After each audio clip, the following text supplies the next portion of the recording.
السلام عليكم. النهاردة هقولكوا على طريقة لأجنحة الدجاج هتحبوها جدا، طعمها حلو ومعاها كمان صوص.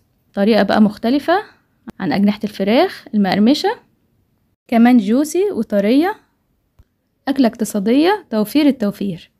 كمان الطريقة دي نقدر نعملها في الفراخ أو في اللحمة. الطريقة دي أنا لما بعملها لولادي مش بياكلوها، بيلتهموها.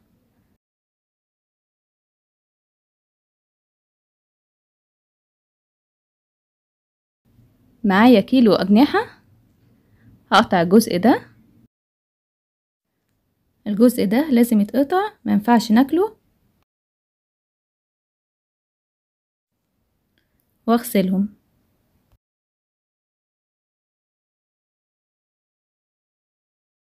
حط عليه بقى كده معلقة ملح ومعلقتين خل ومية، واسيبها بقى نص ساعة كده تتنقع.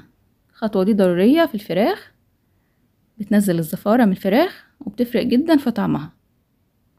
شايفين بقى شكلها كده بعد نص ساعة لون المية اتغير ازاي. هتخلص بقى بالمية دي. معايا بقى كمان طماطمتين معصورين ومعلقتين صلصة و3 قرون فلفل مفرومين و5 فصوص توم مفرومين. احط بقى الطماطم والصلصة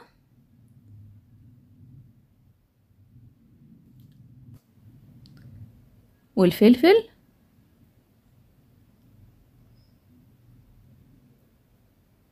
والثوم، شوية توم كويسين كده. الطريقة دي بتحب جدا الثوم، بيدي لها نكهة وطعم حلوين جدا. كمان معلقتين صغيرين ملح، نص معلقة فلفل اسود ورشة كمون، نص معلقة بابريكا، معلقة بهارات فراخ، رشة بصل بودر ورشة توم بودر،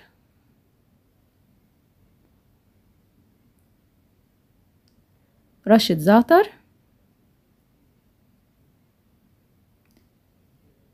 ورشة قرفة، رشة كزبرة ناشفة، ومعلقة خل ومعلقة زيت. اقلب بقى الخلطة دي كده مع بعضها. جربوها بتوليفة البهارات دي، بتدي طعم نهائي حلو جدا للأجنحة. لو في اي نوع توابل عايزين تضيفوه ضيفوه، مفيش اي مشكلة. اسيب بقى الأجنحة في الخلطة دي نص ساعة. لو مفيش وقت مفيش اي مشكلة، اسويها على طول. بعد نص ساعة بقى كده احطها في الصينية،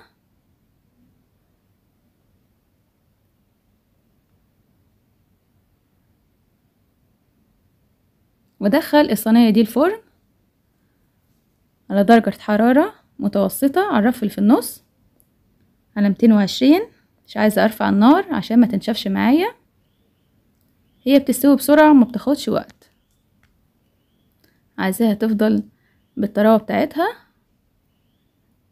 مش عايزة كمان الصوص بتاعها ينشف. شايفين بقى بعد ما خلصت خدت معايا في الفرن نص ساعة. افتح عليها الشواية تاخد لون بسيط من فوق. أكلة بسيطة وسهلة وكمان توفير التوفير. جربوا الأجنحة بالطريقة دي.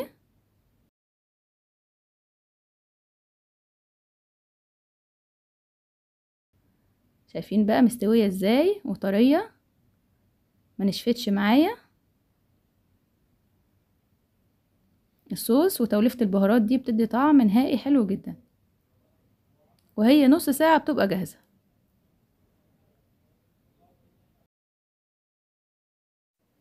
أنا كارلا ودي قناتي كارلا في المطبخ. لو عجبتكم القناة دوسوا اشتراك ولايك. تنسوش بقى وانتوا بتعملوها تصلوا على النبي وتذكروا الله عشان ربنا يحسن ما بين ايديكم. بألف هنا وشفا.